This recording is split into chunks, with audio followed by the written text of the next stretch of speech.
Greetings all, Dr. Raphael X here with another video with my special returning guest, my friend Dr. Thomas Michaud. And before anything else, let us begin with the sign of the cross. In the name of the Father, In the and of the Father, and the Son, and the Holy Spirit. Amen. Well, thanks for coming on. We appreciate you always coming on. I think this is the third or fourth time you've come on talking about one of your articles. So it's been great. Please subscribe, click on the like button, notification button, all that good stuff. And yeah, so Thomas wrote a article, very interesting article on the split of Gen Z, which is not really known. We kind of put Gen Z all together, but Tom talks about a split between in the Zoomers between a 1.0 and a 2.0, which I found very interesting. I teach Zoomers and you do also, you were telling me. And yeah, if you could talk a little bit about that, kind of what brought you to write this article. And again, very illuminative and very helpful to understand this generation, which is unique in its way too, which we'll get to. Yeah, unique is the right word. This is, as my research taught me, a divided generation. You know, the baby boomers. Well, I'm a baby boomer, and collectively, there are definite traits. Our culture and politics kind of swept the country. Yeah, there were outliers in regard to the overall traits of the baby boomers, but it's more or less a pretty cohesive group. Um, Gen Z gets its name from the Zoomers, which was a kind of twist or play on baby boomers. Boomers, Zoomers, huh?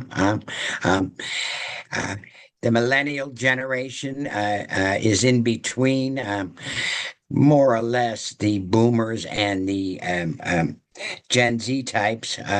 But the Gen Z types is a generation. And if we look at the 15 to 20 year uh, um, um, span for a generation, the Gen Z generation is unique. It's enigmatic, to be sure, and I think deserves much closer attention than we've been giving it because there is a dramatic, almost radical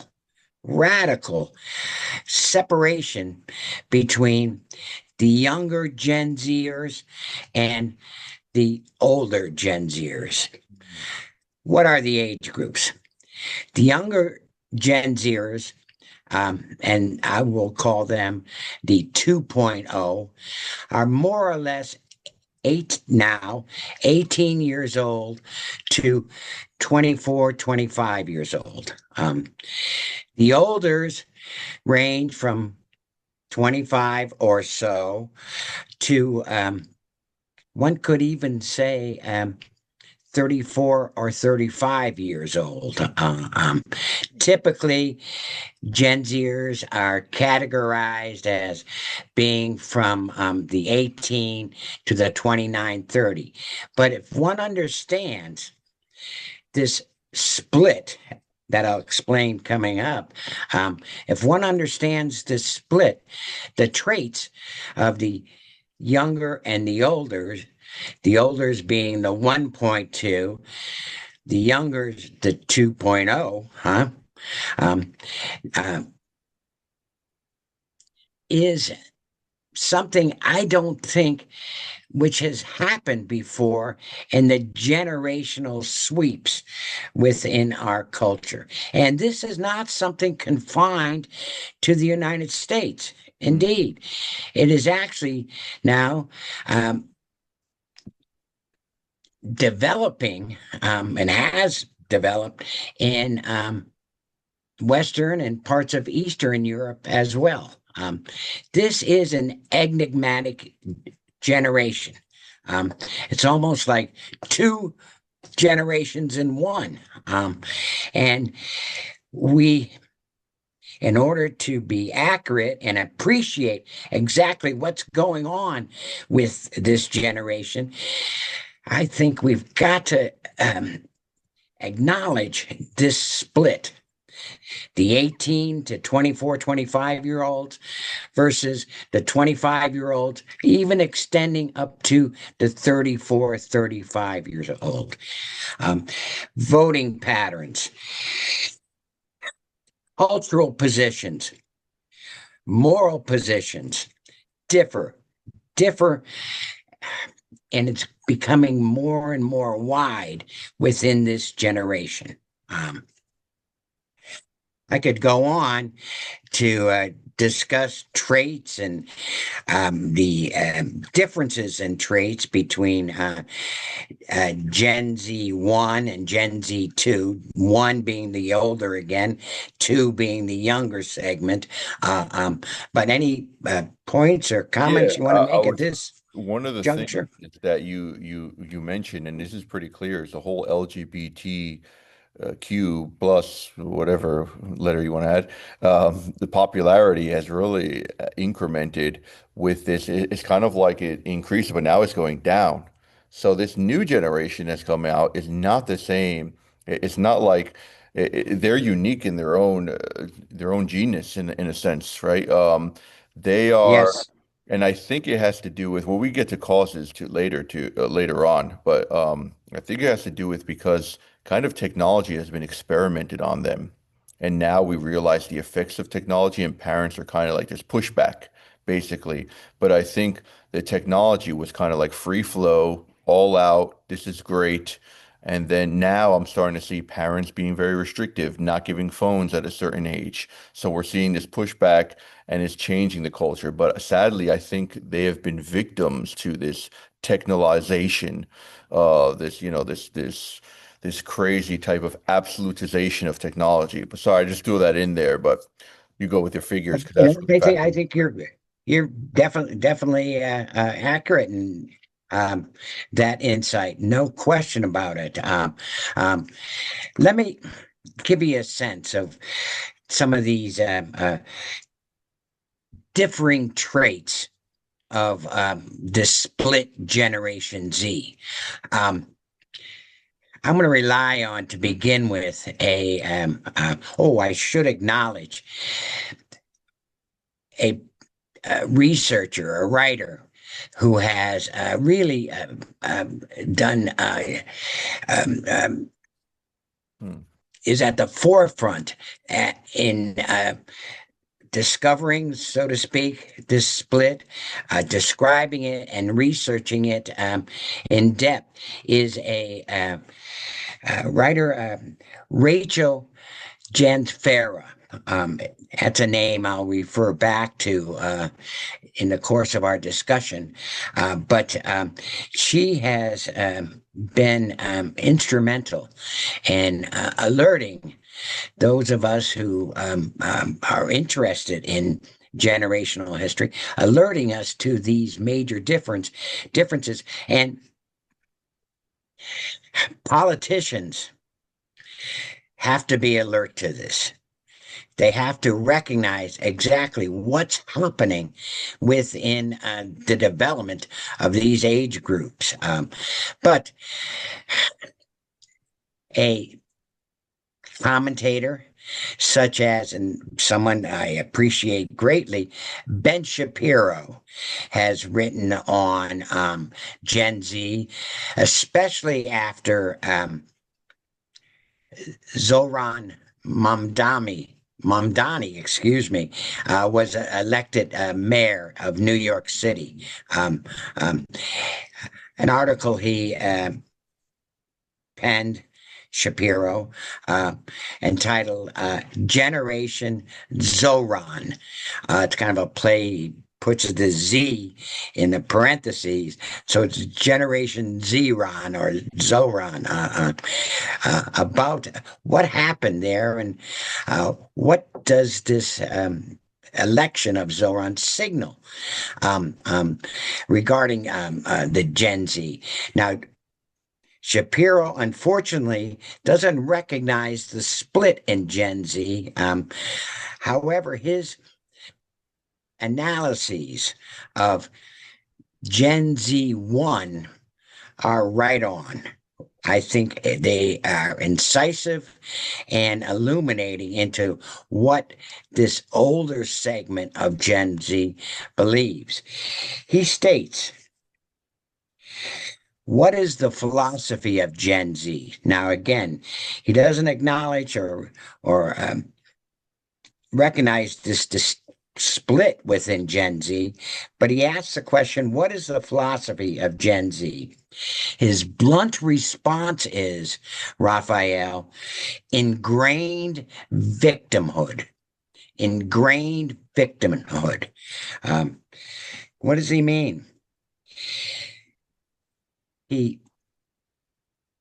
states that according to a study by Harmony Healthcare, he states that about 62% of Americans age 18 to 29 favor socialism. Now, I would say that is skewed towards Gen Z 1, the older group, okay? He notes that about 49% of Gen Z has been diagnosed with a mental health condition, and about 40% feel their generation is not set up for success. Moreover, about less than 50%, let's say, of Gen Z Americans under the age of 35 believe that they will never have children. Hmm.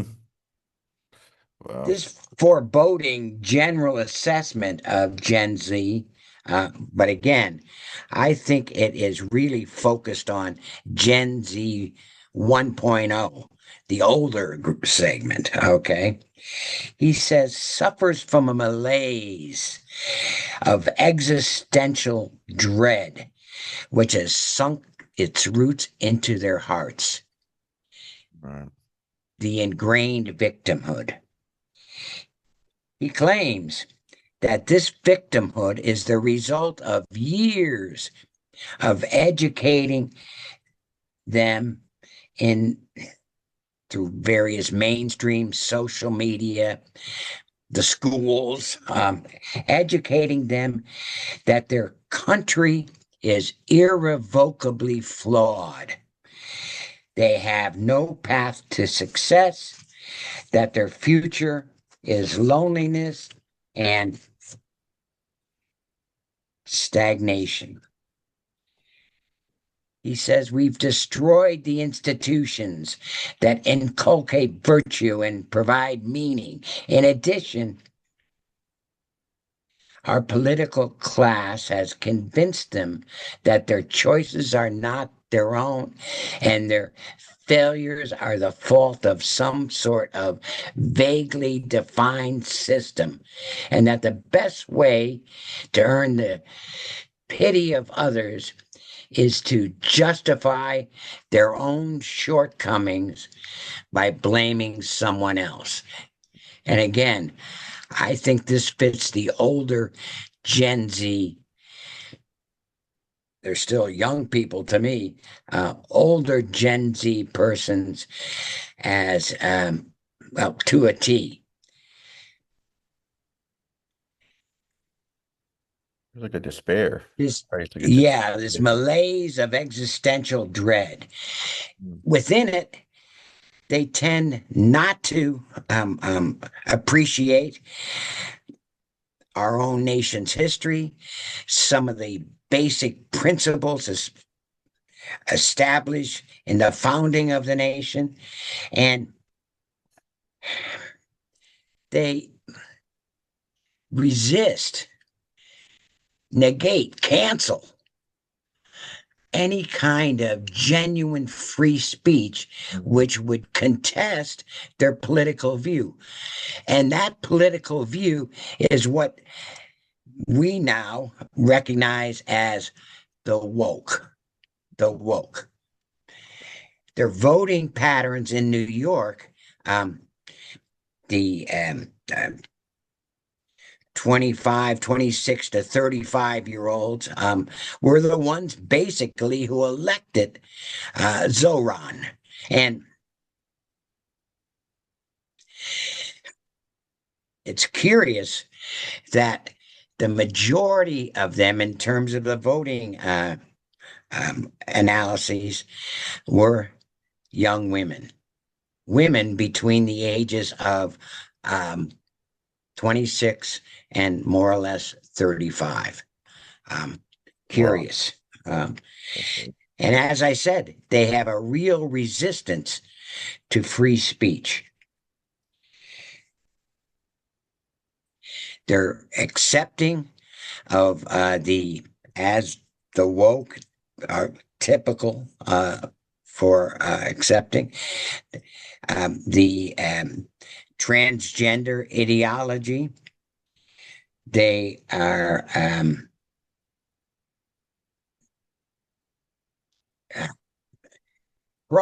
strongly in favor of shifting traditional gender norms more than any previous generation. And they lament that forms and profiles, those kinds of things we fill out, should allow for sex or gender options other than the traditional man and woman. This is the woke Gen Z 1.0. All right. Yeah, those are the younger ones, right? The 1.0. No, Those are the older ones. Those are the older ones. yeah, those are the 2.0 come afterwards, obviously, because they're younger and they're different. They're different. There's a book by an author who's a Gen Zer and himself, John Richardson. Interesting work. He wrote about Luigi. This is the title, The Making and Meaning. He's talking about Luigi Mangione, who has become a Star. kind of, yeah, kind of, beatified anyway. It's some kind of saint of Gen Z 1.0, the older ones.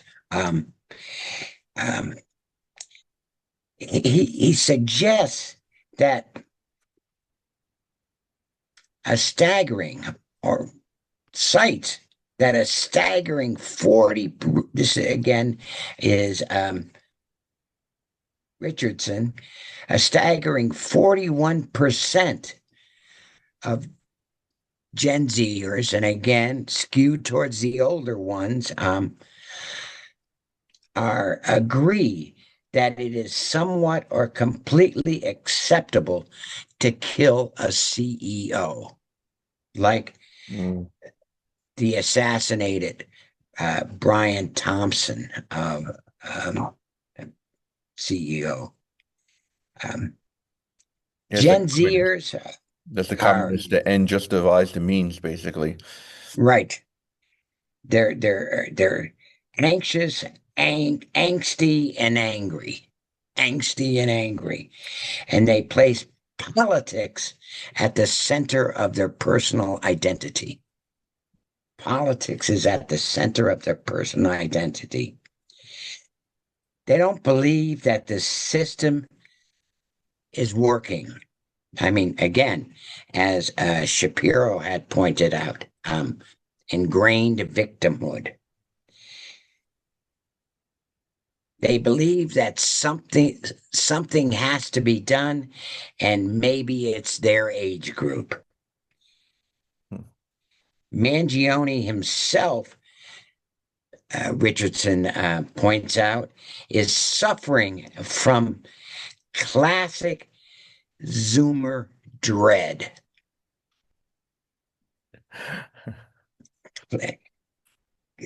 What does that mean? Climate change. Yeah, climate change, for example, was just another problem on his existential problem list.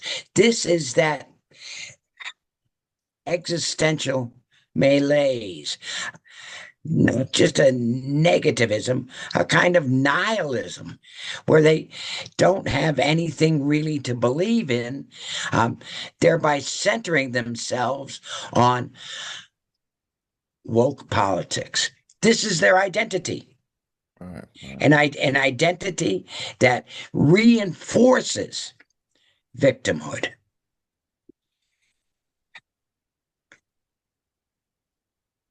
I think we can also um, reflect on Tyler Robinson, Mm. the fellow who assassinated Charlie Kirk. He was driven by this woke ideology. And part of woke ideology, as I mentioned previously, is a hostility toward free speech, especially when a Gen Zer is confronted with an opposing view. Hence, it's legit for them to assassinate someone like Charlie Kirk. Unbelievable. Unbelievable. Um, this is a group that is aimless, no comprehension of baseline virtues, um, Yes.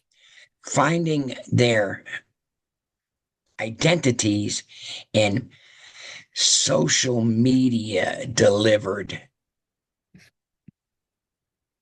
wokeism. Even the good ones tend to have be like what they call keyboard warriors, where the good Yes, ones even kind of show their digital virtues by defending, because you mentioned trad Catholics in your because there is a with the new Gen Zers, there is a the only sector of Catholicism that's growing is the traditional movement, which is really fascinating with the whole SSPX kind of issue that's going on in the background here. But you do see even those trad Catholics, a lot of them are really defending the faith, doing good things, but really from on the digital side. So it's really interesting. You do have some that are just very in very rare circumstances, they're realizing just kind of the proliferation and kind of the time consumingness, if you will, of all technology, and they're just like they're real. I think they're realizing there's a pushback because with always, I mean, we can use the Hegelian dialect here in a sound way, for every action, there's a reaction. So basically, that first Gen Z drop was just really kind of scandalous in a way, and I think they see it firsthand. Is that how you would interpret that this change in the second Gen Z? there are many reasons for it, and we'll get into that. But the Gen Z 2.0, and you use the term as some of them call themselves tradcasts. Um, um, Or rad trads? Rad trad is another one too. yeah, they want meaning, they want Yes. purpose. Um, they've been robbed of it by their older generational peers, so to speak, by the 1.0s. The 2.0s are seeking something more. This is why it's so like almost, I want to use the word amazing, but it's certainly um, um, uh, curious that in 2003, 2022, let me say, in 2022, um, Harvard did a poll, and this was focused on the 18 through 24, 25-year-old Gen Zs, Gen Z 2.0. They did a poll, Harvard did, and found that 15% of this group identified as Catholic. They conducted the poll again among the same age group in 2023, and they discovered that 21%, just a year later, 21% identified as Catholic. A 6% increase.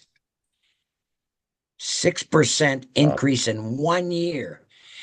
Incredible. Incredible. What's going on? Remarkable. And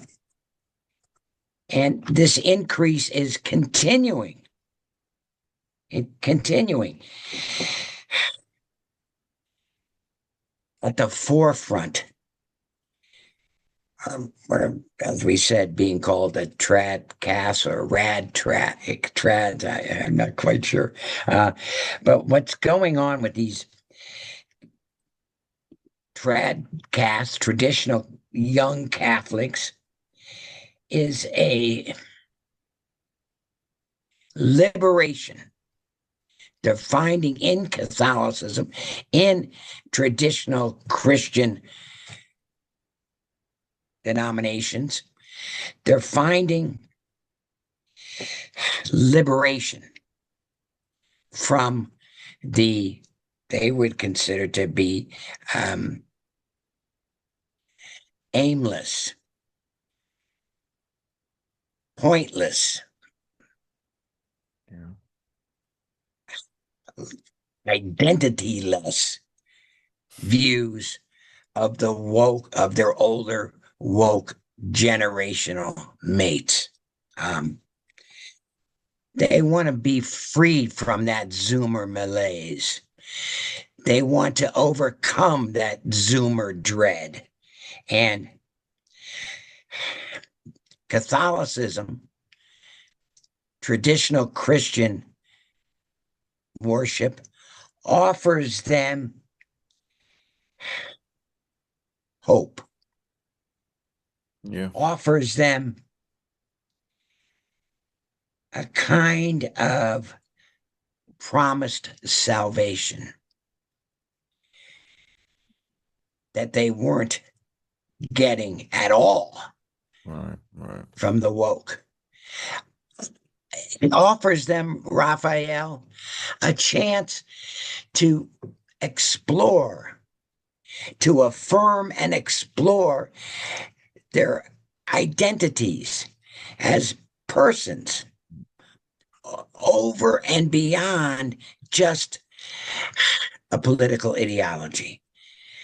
I think the urge is that we're more than these radical political positions that woke has to offer. We're more than that. And at the forefront, so kind of in terms of numbers, leading this kind of rebirth renaissance, if you will, and I put that in quotes, is the young men, 18 to 25 years old. In terms of raw numbers, they tend to be the heaviest, the largest numbers in regard to the movement to these tradcath, traditional Christian religious worships. That's right. It's incredible. I could go on with details about how these younger Gen Zers, the 2.0 group, how their voting patterns are skewed in favor of the Republicans or Donald Trump, much more so than the Gen Z 1.0, the older groups. The younger are looking for some stability. Right. They're looking to find themselves beyond a weird, wild admixture of political protest slogans. That's right. Um, That's really well said. Yeah. That's well said. You know, I have students, we had a discussion 'cause I teach morality on immigration, and I was, trying to teach the principles, but they wanted to go into the actual concrete, issues that are going at hand, and we addressed them, and very controversial.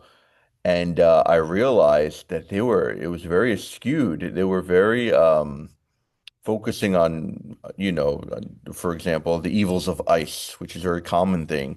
But I was realizing in social media, and this is what I think they want to free themselves from. Social media is it gives you that algorithm. According to that algorithm, is feeding you what it knows to be your position to kind of like to provide a stronger foundation for that position, right? So you're really being cemented in that position without even knowing, sorry, an alternative at all, because the algorithm is assuring you in that. And I think people are realizing that little by little. I am definitely seeing a shift in the younger people from this year, from last year. Even every year it gets better. They tend to be more conservative, more religious. But I think exactly you hit it spot on that they're looking for themselves. They're saying, you know what, I'm being shaped by social media. I realize is that I am enclosed. I'm kind of enslaved in a mental box. And especially the traditional Catholicism, it provides this divine escape where it's like, wow, there's something that transcends. There's a transcendent reality that is beyond the digital world, and it's deeper, right? There is something else here. So it's really beautiful, yeah, how you mentioned that, and I think social I media agree has fully. overplayed there's an overplaying of the card, or overplaying of the hand, as they say, of the evil one. Oh, I think I lost Mr. Dr. Micho, but let's see if we could get him back on. Well, we couldn't get back Dr. Micho, short I, as they say, as he says. And so we'll leave it at that. I think it's pretty substantial what we talked about. God bless you all. Thanks for listening. And until next time, take care. God bless.